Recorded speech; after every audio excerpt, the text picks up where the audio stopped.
Une organisation milite en faveur des droits en santé sexuelle et reproductive et les soins sécurisés d'avortement. Nous en parlerons dans ce journal. Et puis le ministre de l'administration du territoire et de la décentralisation, Sidiki Diakité, est décédé cet après-midi. Bonsoir et bienvenue dans le journal. Comme annoncé dans les titres, Sidiki Diakité est décédé aujourd'hui. Il était ministre de l'administration du territoire et de la décentralisation. Sidiki Diakité était le préfet du district d'Abidjan depuis octobre 2012 au grade, le préfet au grade à deuxième échelon. Il est nommé ministre de l'Intérieur et de la Sécurité le 19 juillet 2017. 2 ans après, il est maintenu au poste de ministre de l'administration du territoire et de la décentralisation le 4 septembre 2019. Le nouveau ministre de l'Intérieur d'alors et de la Sécurité n'est pas un novice. Il était juste à côté du ministre qui lui échoua après, du ministère qui lui échoua après des années de mission qui l'ont conduit dans l'ex-zone CNO, plus précisément dans la région ouest du pays. Sidiki Diakité a été préfet du département de Touba de 2007 à 2010. Un mot de santé. Pour préserver la vie de la femme, l'AGNDR, Action contre les grossesses non désirées et à risque, milite pour des droits en santé sexuelle et reproductive et les soins sécurisés d'avortement. Elle a organisé une rencontre pour permettre aux décideurs et acteurs de la société civile d'échanger sur la question. Clément Boko. En vertu de quel droit un individu s'arrogerait-il le pouvoir d'ôter la vie à un autre?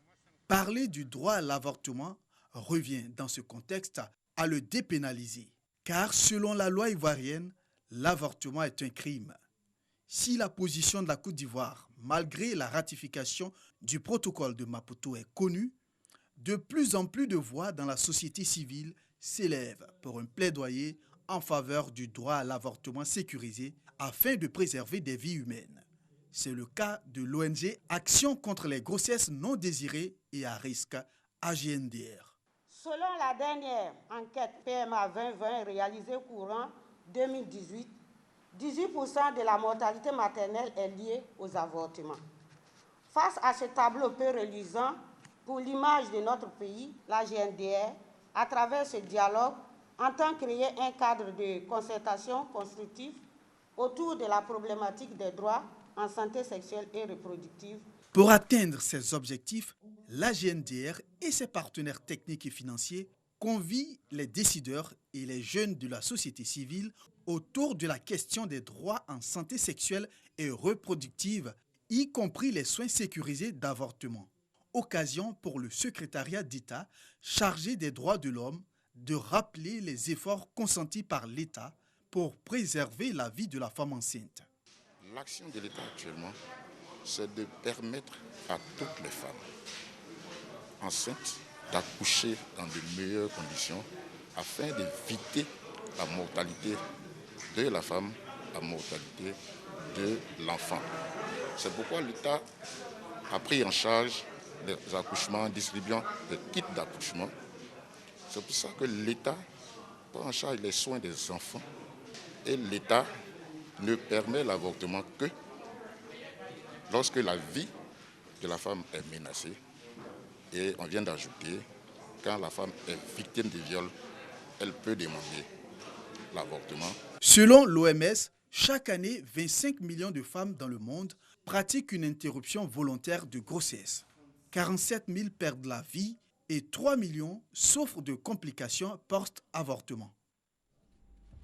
L'ASCAD et la Fédération des inventeurs de Côte d'Ivoire mettent en place une nouvelle plateforme de promotion des inventions et de l'invention. Il s'agit du guichet unique de toutes les inventions et innovations de Côte d'Ivoire. Cette plateforme aura pour mission de rechercher les financements pour les projets et d'intégrer les innovations dans le commerce. Mamadou Kouassi nous en dit plus.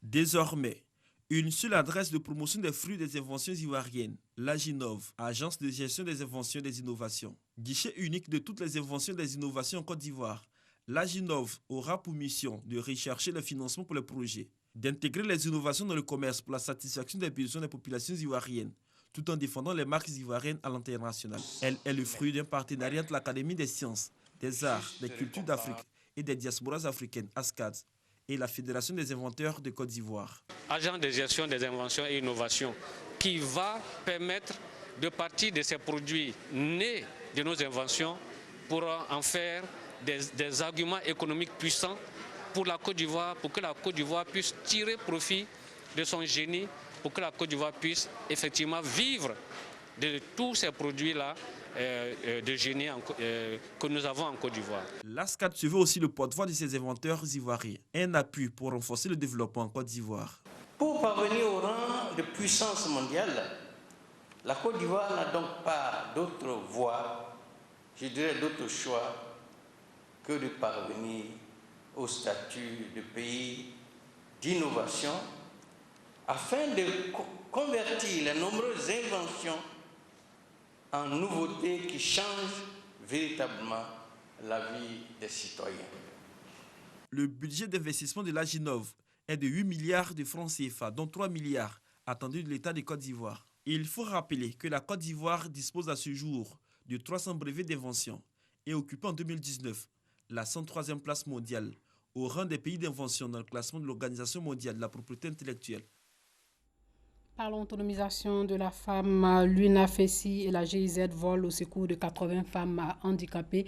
Les détails dans ce reportage de Clément Boko. Apiaya est une femme handicapée qui habite la commune d'Atekoubé. Cooptée par l'UNAFESI, l'Union nationale des femmes handicapées de Côte d'Ivoire, pour vendre des gels hydroalcooliques, des gels lavants et du savon que l'association fabrique.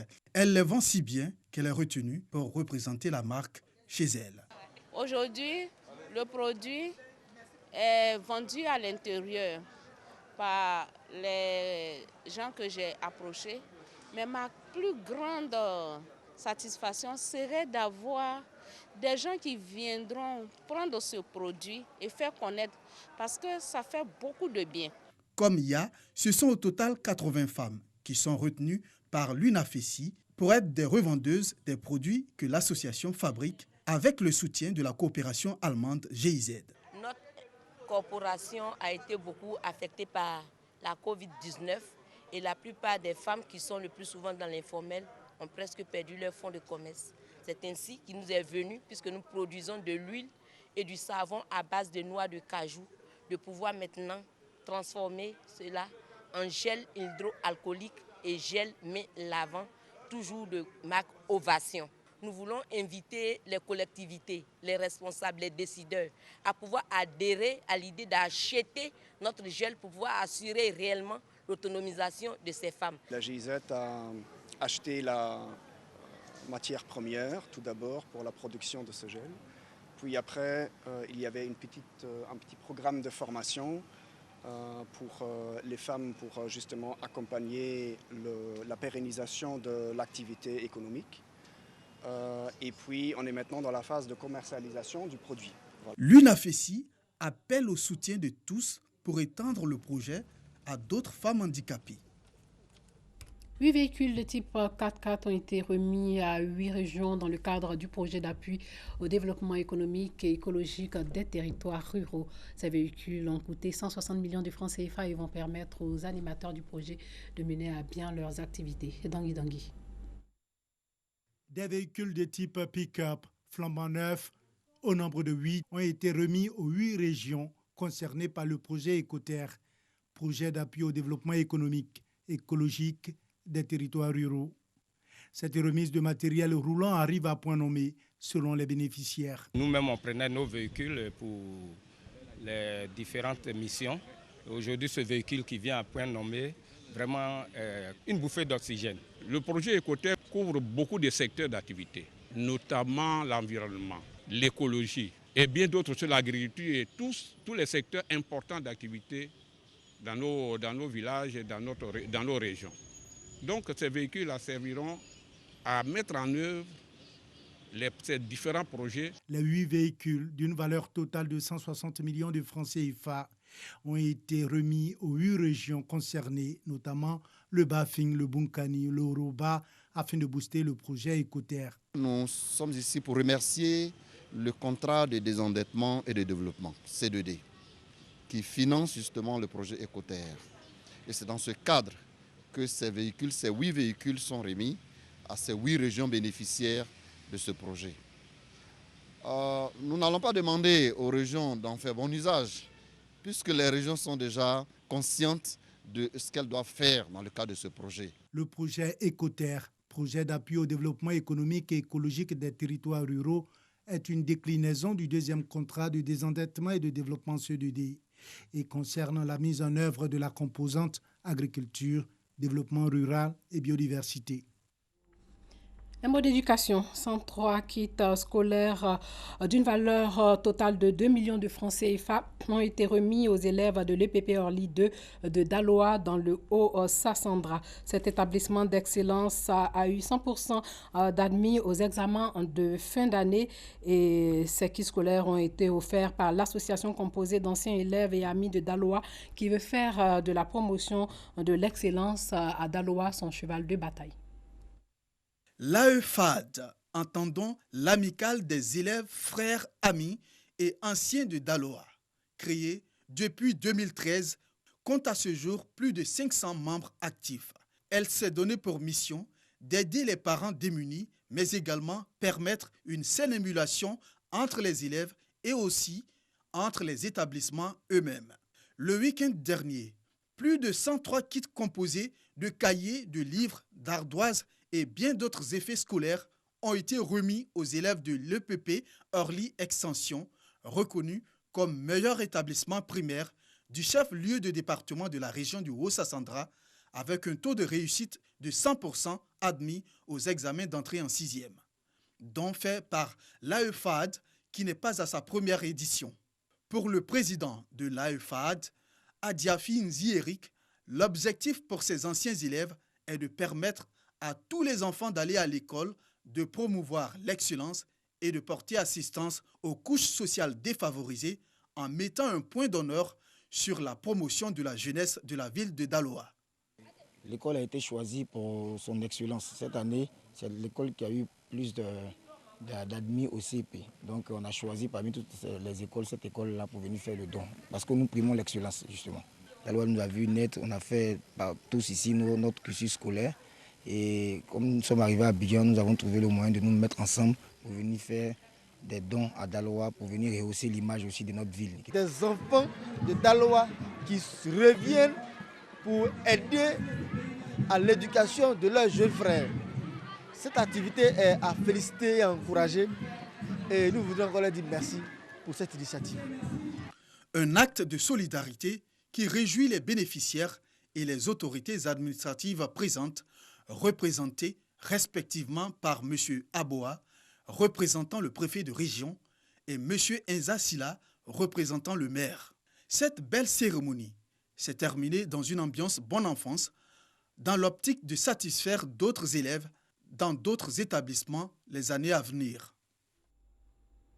Une caravane pour la paix en ce moment dans les régions du Bafing, du Ourodougou et du Béré pour sensibiliser les populations. Le top départ de cette caravane a été donné dans la commune de Yopougon en présence des élus locaux. Clément Boko. Les jeunes originaires des régions du Bafing, du Ourodougou et du Béré, réunis au sein du Méjéwo, méga jeunes du Ouroba, font une caravane pour sensibiliser leurs parents à la préservation de la paix. Le député de Yopougon, Yaya Doumbia, présent au lancement, salue l'initiative. Il faut s'attacher à la paix. Et déjà, ils ont pris l'initiative. Nous ne pouvons que les encourager à persévérer, à aller partout en Côte d'Ivoire, prôner la paix. Parce que sans la paix, il n'y a pas de développement. Les progrès politiques que la Côte d'Ivoire a connus pendant ces 10 années, c'est parce qu'il y avait la paix. Pour les initiateurs, l'actualité du moment justifie bien cette caravane de sensibilisation. Cette caravane-là a été initiée par le Premier ministre qui, le 14 juillet, a appelé toute la jeunesse de Côte d'Ivoire à une rencontre. Au cours de cette rencontre-là, il nous a interpellés pour dire que nous, jeunes, nous devons être des ambassadeurs de la paix. Voilà. Donc, venant du Ouroba et sachant que le Premier ministre, ministre de la Défense, vient de chez nous, nous nous sommes sentis interpellés dans ce sens. Nous avons fait de porte à porte, elle est leader. Donc aujourd'hui, de cette façon formelle, ils ont signé un charte d'engagement pour dire que non à la violence. Parce que comme le dit le 10e vers de notre hymne national, si nous avons dans la paix, c'est-à-dire que c'est conditionné, si nous avons de la paix, ramener la liberté. Donc c'est la paix même qui conditionne notre développement. Après le Woroba, la caravane entend sillonner d'autres régions du pays pour parler de paix et de cohésion. Pour finir, sachez qu'Israël et le Soudan ont accepté de normaliser leurs relations diplomatiques. L'annonce a été faite aujourd'hui par le président américain. Donald Trump a aussi annoncé qu'au moins 5 autres pays arabes voulaient normaliser leurs relations avec l'État hébreu et dit s'attendre à ce que l'Arabie saoudite figure parmi eux. Jusqu'au mois dernier, les seuls États arabes à reconnaître Israël étaient l'Égypte et la Jordanie. À Gaza, le mouvement islamiste palestinien Hamas a aussitôt dénoncé un péché politique qui nuit au peuple palestinien et à sa juste cause, nuit aussi à l'intérêt national du Soudan et ne bénéficie qu'à Netanyahou. Voilà, c'est tout pour ce soir. Portez-vous bien.